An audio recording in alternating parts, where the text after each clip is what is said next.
Wednesday, June 29th, 2022, Monaco 64, home of alternative economics and contrarian views.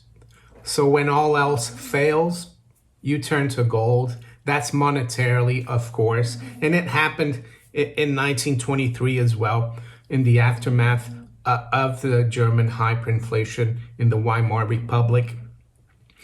And it hasn't changed 100 years later. We have the modern day basket case country that has had hyperinflation, that it's plagued this country since 2007. That's Zimbabwe. And their government just announced that they're gonna start providing gold coins for the general public to help fight inflation. We're gonna look at that today. So before we go into the story that came out yesterday, just a little bit of history about Zimbabwe. It used to be a British colony. It was actually owned by a British South Africa company, which was created by Cecil Rhodes, and eventually became a crown colony. It was called Southern Rhodesia. I even have a half crown coin from 1937 from Southern Rhodesia. Yes, and it was sterling silver, so they had sound money in Southern Rhodesia. The king was George VI. There you go. It's ironic because in Britain, by 1937, we only had 50% silver, while the British South Africa Company, or Southern Rhodesia, had sterling silver, 925. Well, eventually, Southern Rhodesia became Rhodesia. Rhodesia declared independence from Britain in the 60s, and then majority rule took over Rhodesia and named itself Zimbabwe. That's when the country was created in 1980. By majority rule, I mean the black population took over politically from the whites, pretty much what happened in South Africa. And then we jump to the interesting part, the hyperinflationary, well, it's been about 15 years. They've had problems with hyperinflation and inflation. And I've even got a few Zimbabwe Reserve, Bank of Zimbabwe banknotes. I'm sure some of you have this. They're quite popular. I have a $100 trillion banknote from Zimbabwe. That's from 2008. The problems really started picking up in 2007. And there's another one, and that's a little smaller denomination, 10 trillion Zimbabwe dollars. Eventually, they were able to stabilize things. They adopted the US dollar as legal tender, and I think it's still legal tender, but they're having problems again with inflation. According to Wikipedia, they're running a 737% inflation rate in July 2020. And it's probably even worse now, seeing that the whole of the world is falling into the trap of inflation. And we're going to come to that in a minute as well, about the world, what's happening now. So this is the story here. I picked it up from Al Jazeera. It came out yesterday. Investors excited by Zimbabwe plan to mint gold to curb inflation. President Mnangagwa, I'm sorry if I mispronounced that, is reportedly desperate to shed some of the legacy economic problems his administration inherited. That's from Robert Mugabe. Inflation, as I've said, is theft, is government printing money out of thin air and raping let's say, monetarily and wealth-wise, the population. And Robert Mugabe was a dictator, of course. And there's an interesting story about Mugabe, though, that Bob Chapman, some of you might remember Bob Chapman, he's passed away. He used to write a newsletter called the International Forecaster, and he used to go on Gold Seek as well. My wife and I love to listen to Bob Chapman, and he lived in Zimbabwe. And or it could have been Rhodesia even before 1980. or I think it was after, but he knew Robert Mugabe. He met him a few times. He said he was an intelligent guy, but I think he was a flawed dictator, flawed genius, so to speak. So they're still trying to cope with this problem of inflation and hyperinflation because it stays ingrained in society, in the economy, and now they're resorting to real money, i.e. gold. So it says here, we'll go quickly through this. We won't have to go through the whole thing, just to give you an idea. I'll put a link to this story in the description, of course. Harare, Zimbabwe. I think Harare used to be called Salisbury when the British ruled Rhodesia. Zimbabwe is set to introduce gold coins that will enable investors to store value within the country as inflation spirals out of control and the local currency continues to rapidly devalue against major currencies. The move comes after inflation for June jumped to 191.6% from 132% in May. In a statement on Monday, the Southern African country's central bank chief, John Mangudia, announced the new gold coins would be available through normal banking institutions. That's a very good sign, I would say, because gold is money and it should be available through the banks, I would say. So this is what he says as well. The Reserve Bank of Zimbabwe's Monetary Policy Committee, MPC, resolved to introduce gold coins into the market as an instrument that will enable investors to store value. Manguduya said, the gold coins will be minted by Fidelity Gold Refineries, a private company, limited, and will be sold to the public through normal banking channels.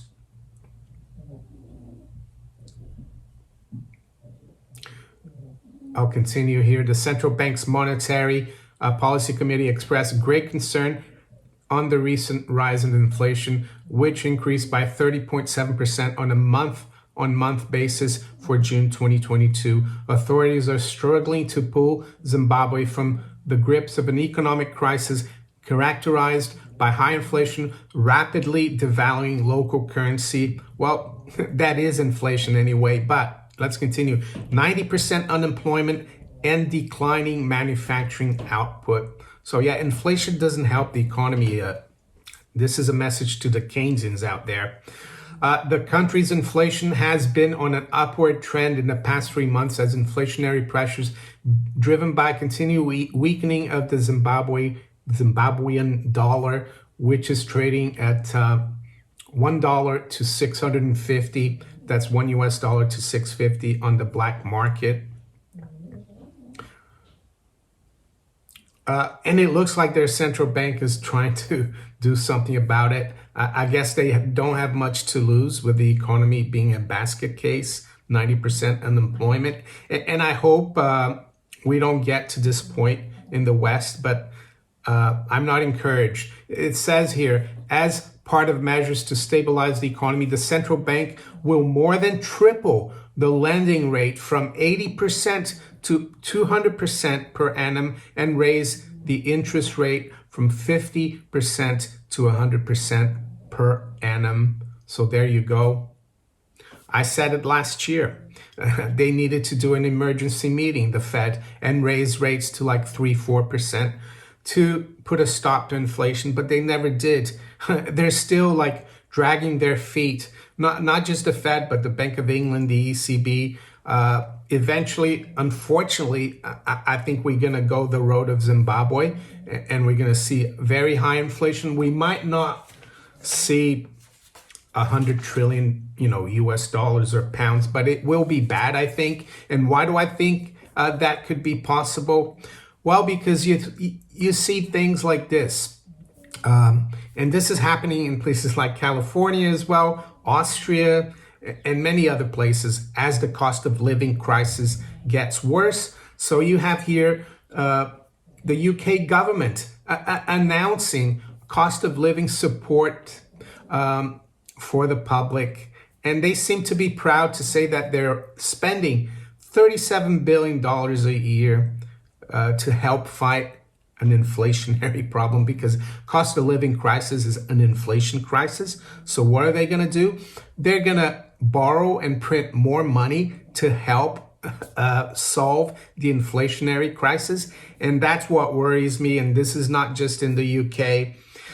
It's happening elsewhere around the world. And these people, they do the same thing, don't they? They go by the same hymn sheet.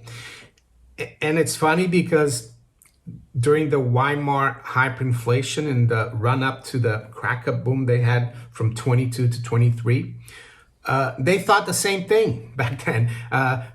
Reading that, you laugh at it because the Germans were also printing more money because they thought that would help alleviate the inflation. And we're going down the same route, which is sad. So yeah, maybe eventually we'll go back to gold, just like Zimbabwe seems to be going back to. I'm not saying that everything's solved in Zimbabwe, but it's the right step, I would say.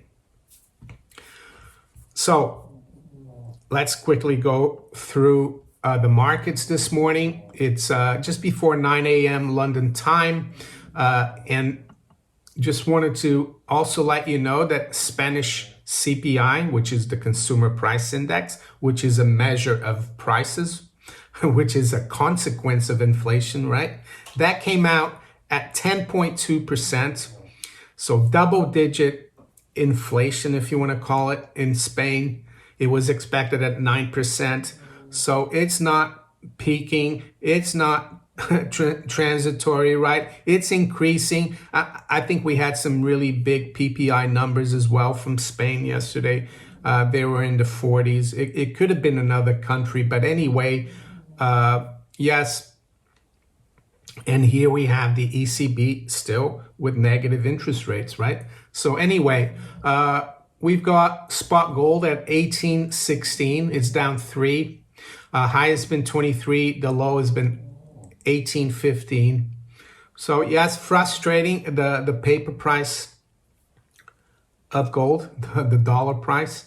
In other currencies, of course, gold has had a very good year. So the dollar strength is keeping gold from really moving higher in US dollar terms because the dollar is strong. But still, we're unchanged for the year, roughly in the US dollar. Silver, yeah, silver got hit yesterday. And someone tweeted out silver melting down. They put a chart of the paper silver price. And I replied, I don't care. I've got my silver coins. They're still whole. An ounce of silver or a florin or a half crown is still a half crown. I don't care that much what the paper price does. If anything, it doesn't really make it cheaper to buy the real thing. But anyway, silver right now is at 20.77, down 6 cents. High's been 93 and the low 74. The Dow futures down 16 points. NASDAQ 100 futures down 7. S&P futures down 2. FTSE is down 55 points, 0.75%, 72.71. The Euro Stoxx 50 is down 40 points or 1%. To the currencies, to the fiat currencies. Sterling is unchanged, 121.92. The euro is down slightly, 105.09. The dollar is down slightly versus the yen, 136.04. Dollar is unchanged versus the Swiss franc, 95.64. And the dollar is up slightly versus the yuan at 6.71. Aussie dollar is down 1/3%, 68.85, and the dollar is down slightly versus the Canadian dollar, 128.69, and the Kiwi dollar is unchanged, 62.36. To the general commodities, we got WTI crude up slightly at 110.85. We've got Brent crude up 1/8%, just below 114. High-grade copper down 2/3% at 375. And US nat gas actually is up almost 4% at 682. To finish off, a quick look at the US 10-year yield. Yes, that's dropped back a bit. Yesterday we were at 320 when I reported to you. Right now we're at 315, down about 5 basis points. So if you enjoyed this video, make sure you hit the like button. Please share it far and wide, and think about subscribing to my channel if you haven't yet. So I wish you all a great day. Take care. Bye.